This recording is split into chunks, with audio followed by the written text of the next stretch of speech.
This is Nightly Business Report with Sue Herrera and Bill Griffith. New risk. India and Pakistan clash over Kashmir.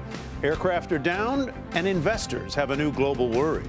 Fighting back, Best Buy is holding its own against the likes of Amazon, and shareholders are starting to reap the rewards. House hunters, the spring selling season is here, but it may be one of the coolest in recent years for homeowners and investors.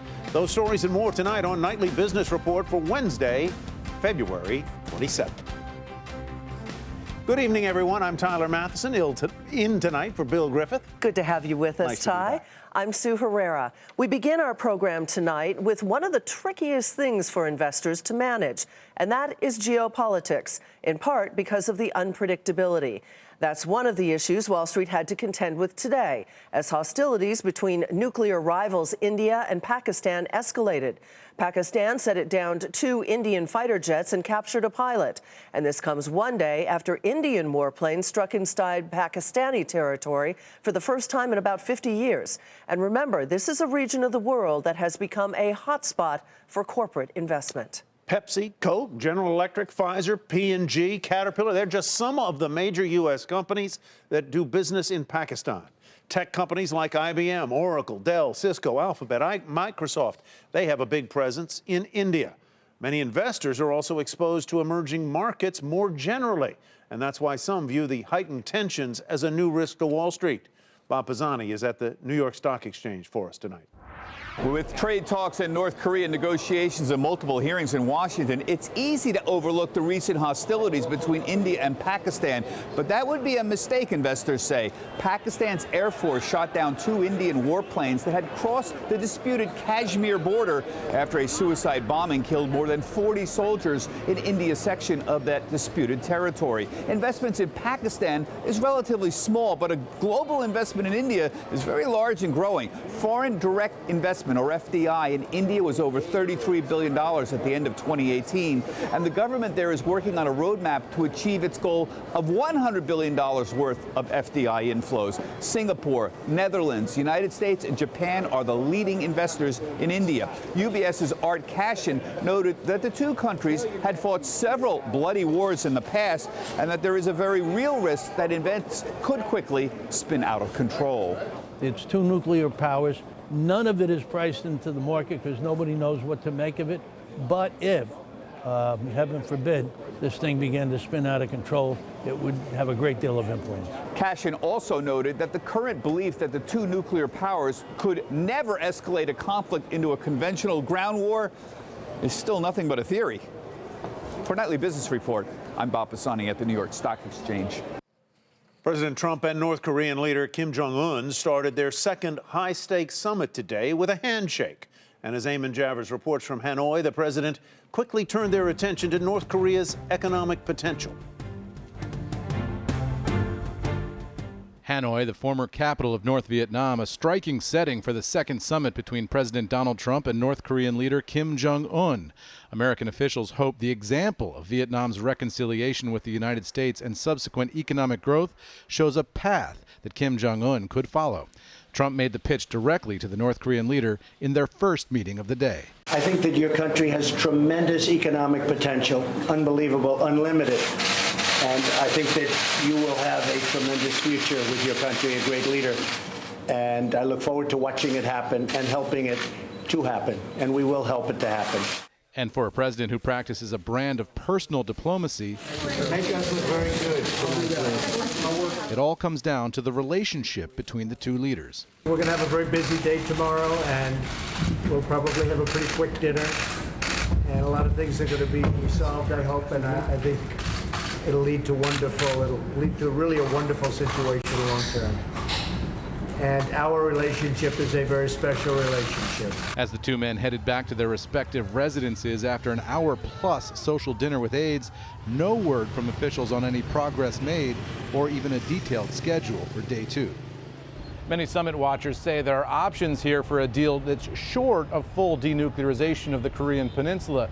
The two countries could agree to a formal end to the Korean War, which was frozen by an armistice back in 1953.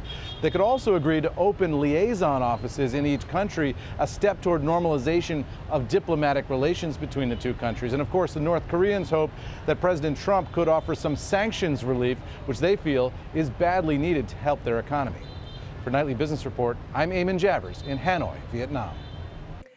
So let's turn now to Art Hogan to talk about the geopolitical situations and how it might affect the markets. He joins us now from New York City. Art, welcome. Nice to have you here. I should mention you are the chief market strategist with National Securities. So Art, basically for those of us who are in the United States, invested domestically, you look at the geopolitical events, for example, between India and Pakistan. Why should investors here at home be concerned about that? Sue, that's such a great question. That's the thing that we wrestle with all the time, whether it's confrontations that are close to us or where we really don't have a hand in the confrontation, or things that are far away. So India and Pakistan have been fighting essentially since 1947. Why should that matter to us now? Well, three reasons. A, any geopolitical concerns can slow down economic activity globally, and that can work its way to our shores. B, they have nuclear power, the nuclear weapons, and obviously anything that escalated out of India and Pakistan, and that's not what we're calling for, would certainly become a larger situation in the global economy. I think the third thing, and the most important thing, is this has been going on for a while. This headline is very scary that we haven't seen this many planes shot down since 1971. We worry about the escalation. So that's why it takes the market a while to try to put a price on what this means. And right now, we're just watching it very closely. But geopolitical events like Venezuela, for example, could get much larger than it is right now. But right now, the market's saying, OK, let's stay on the sidelines and see how this plays out. So you don't think that today's events with respect to India and Pakistan are priced into the market at all? No, not at all. As a matter of fact, I would argue that perhaps Venezuela is not either, and that could be even larger, even sooner, with the two different sides, the way that sets up. But as we look at this right now, if this were to start to get prices in the market, that would manifest itself in people buying more gold, getting more defensive, raising more cash. We really haven't seen that just yet, but that could happen easily. This is something that's going on for a long time, but remember, this can escalate quickly. So if that is indeed the case, and we haven't even broached the North Korea situation with you yet, Art, but should investors maybe put in a little bit of protection by buying some hard assets or different asset classes just in case we get an escalation in any one of those situations? Yeah, so we were talking about this the last time we were together, and one of the things that I said to you, and it still holds true today, having gold in your portfolio and how much you should have is just exactly as much as makes you sleep at night. And I think that's one of the things investors should think about. You know, if you feel fine and you've got a long-term investment horizon, you probably don't need any. But if the kind of geopolitical uncertainty that's out there, get defensive. And if you're not, you know, if you're feeling nervous about what's going on in the world, get defensive. You can do that three ways. You can raise cash, so have a higher level of cash than you normally would have. You know, buy some gold or precious metals, or think about other defensive sectors. And healthcare is the one that comes to mind the quickest. That you know is something we need and versus something we want. But right now, it's you know, if you feel nervous about this, get defensive, but don't rush. On that note, Art Hogan, thanks so much. Art's with National Securities. The White House's top trade negotiator told lawmakers that talks between the U.S. and China are progressing, but there's still a lot of work to be done. We are making real progress. If we can complete this effort, and again I say if, and can reach a satisfactory solution to the all-important outstanding issue of enforceability, as well as some other concerns, we might be able to have an agreement that helps us turn the corner in our economic relationship with China.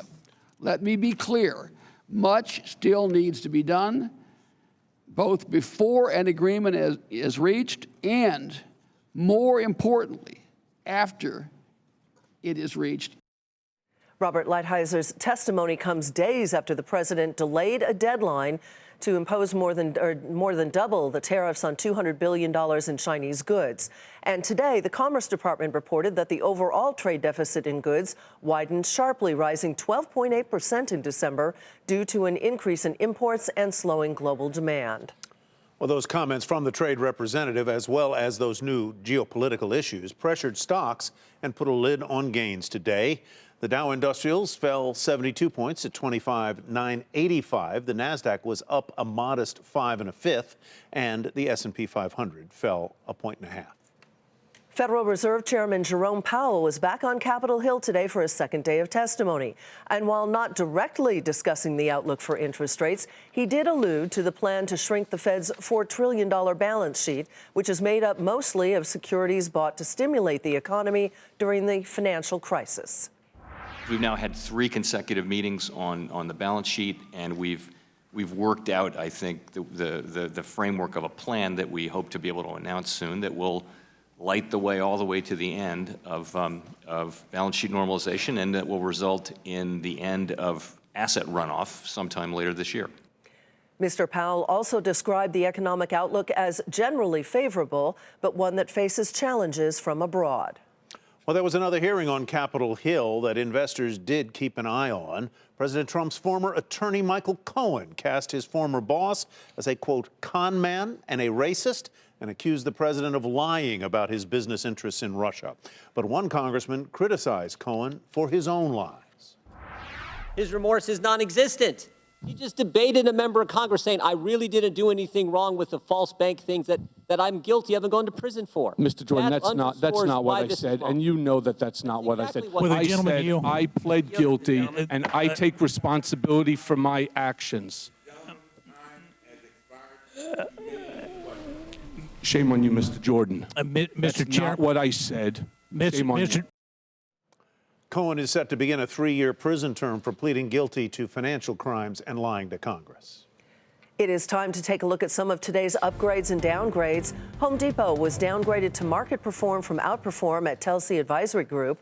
The analyst cites concerns that the company's guidance is too optimistic. The price target is $192. Shares fell more than 2% to $183.67. WW, the company formerly known as Weight Watchers, was downgraded by a number of firms and is now the top short idea at J.P. Morgan with an underweight. The analyst cites the company's disappointing earnings guidance, which we told you about last night. The price target is $14. The stock fell 34% to $19.37. Meantime, Decker's downgraded to neutral from positive at Susquehanna. The analyst cites limited upside in the stock. The price target now $161. The stock fell a fraction to $148.54. And Philip Morris was upgraded to buy from neutral at UBS. The analyst there sees an increase in organic revenue growth over the next 3 years. The price target now $101, and the stock rose a fraction to close at $87.27. Still ahead, building gains as buyers head to those open houses. Should investors stock up on the housing stocks?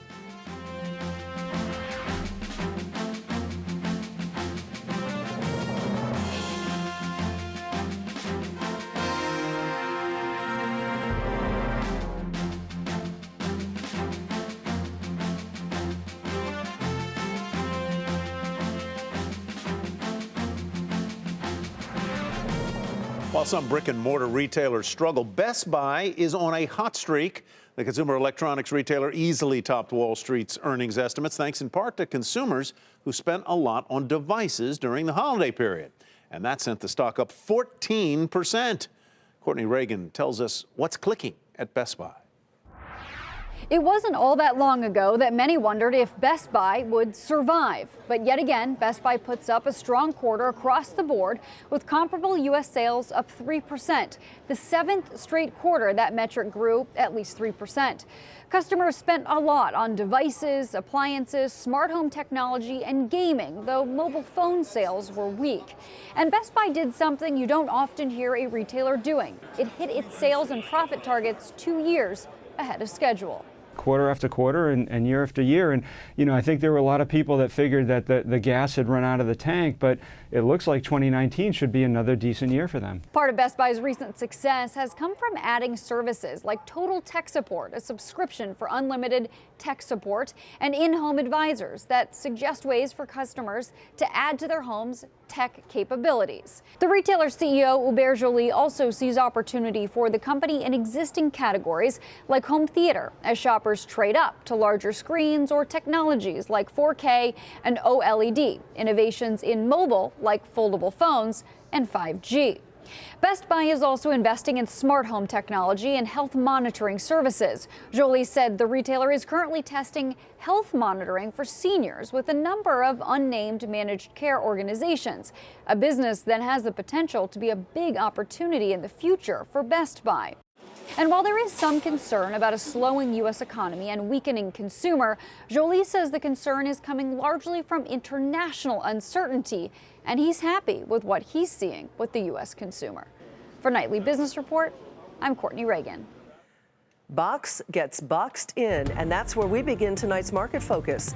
The cloud storage company reported weaker than expected revenue and issued soft guidance for the current quarter. The CEO said the company's billings were not as strong as hoped. The stock fell sharply in initial after-hours trading. It finished the regular session higher by 2% to $24.88. Campbell's Soup beat earnings and revenue expectations, marking a positive start for a new CEO, Mark Klaus. But organic sales were flat and profit margins fell as the company struggled to attract younger, health-conscious consumers. Shares were up 10%, though, to $36.21. TJX beat on quarterly same-store sales estimates, helped by deep discounts during the holiday shopping season. The retailer, which owns Marshalls and TJ Maxx, is also raising its dividend 18% to 23 cents a share. TJX is also buying back up to $2.25 billion worth of its shares. Today, the shares closed up more than 3.5% to $51.56. And the supplier Dean Foods missed on quarterly earnings forecasts, reporting a loss nearly twice what analysts were expecting. The dairy product supplier also suspended its dividend. Dean said it was exploring options, including selling itself or going private, as it struggles with falling milk consumption. The shares plunged almost 14%, down to $3.92. Booking Holdings, which used to be known as Priceline, gave a profit outlook for the current quarter. It came in below what Wall Street expected, as the company will spend more on advertising and marketing. The company also posted earnings that beat expectations, as gross travel bookings rose 9% in the latest quarter. But that guidance initially sent shares sharply lower in after-hours trading. During the regular session, Booking Holdings down just a fraction at $1,906 even. The payment company Square also issued weak first quarter guidance despite results that beat expectations. Revenue in the fourth quarter grew more than 50%, but that was slower than the prior quarter. Combine that with soft guidance, and shares initially sold off in extended trading, but finished the regular session up nearly 2% to $79.32. Meantime, it was a mixed quarter for Lowe's. The home improvement retailers reported better than expected earnings, but revenue was a little squishy. The new CEO came in during a period of change at the company and has overseen the closing of stores and executive changes, and he has plans to modernize digital operations as well. Lowe's gained 2.5% to $107.62. There's hope that spring may have sprung for housing. Today, we learned that pending home sales, a measure of signed contracts to buy existing homes, rose sharply in January. But as Diana Olick reports, expectations are tempered for this upcoming selling season.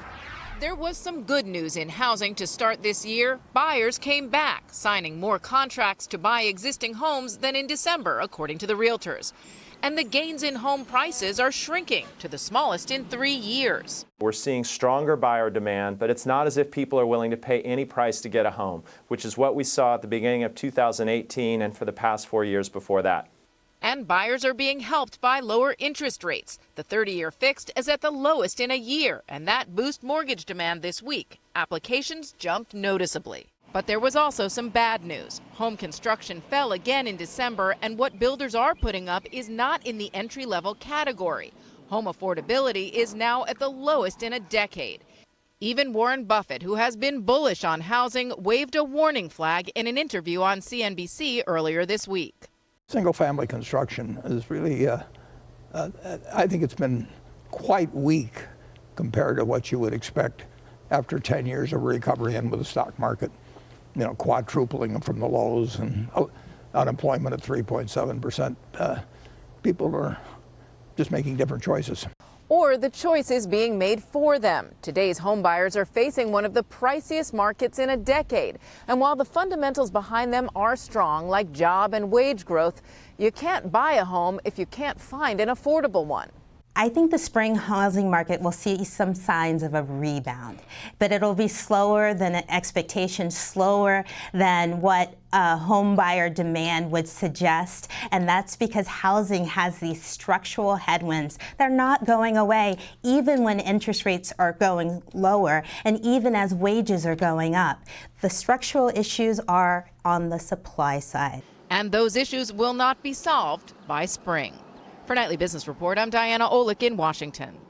So what would a weak spring selling season mean for the home builders and other related stocks? Joining us to discuss is Ken Leon. He's an equity analyst at CFRA Research. And Ken, I note that among the home builders, I don't remember the last time I could say this about an analyst like you. You do not have a single buy recommendation on any of the builders in your world. Why? So the outlook is cautious. It's going to be very hard for any of these builders to put up positive year-over-year growth.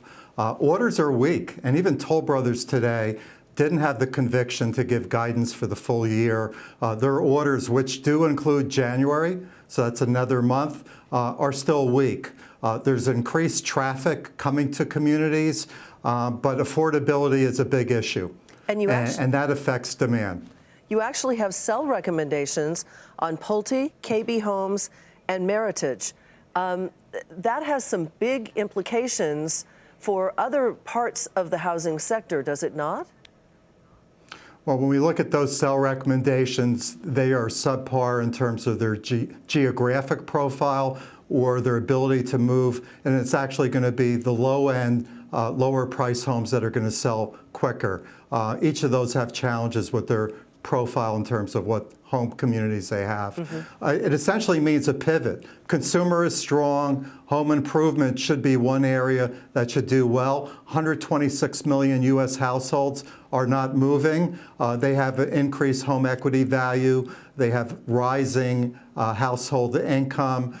So think of this. It's a lot easier to renovate, remodel, or add a room than to take a mortgage at 4.5% at a higher priced home. And I think that's the behavior happening in the U.S. economy today. So speaking as a guy who's in the dead middle center of a complete kitchen demolition, Ken, which of the home repair and improvement chains do you like and why? So we heard your preview before. Home Depot as a whole, we downgraded it from a buy yesterday. It's the law of large numbers. It just can't grow rapidly. Lowe's looks great. We reiterated our buy, raised our target price up to $119. They have the ability to enjoy the backdrop of the economy, but also it's a turnaround story with an entirely new management team and bringing in Fundamentals 101 for home improvement. So that should increase the velocity of their earnings. All right, Ken, I'd invite you over for dinner, but I got no kitchen. Ken Leon with CFRA Research. See you again. All right, coming up, a semiconductor surprise after a deep sector slump.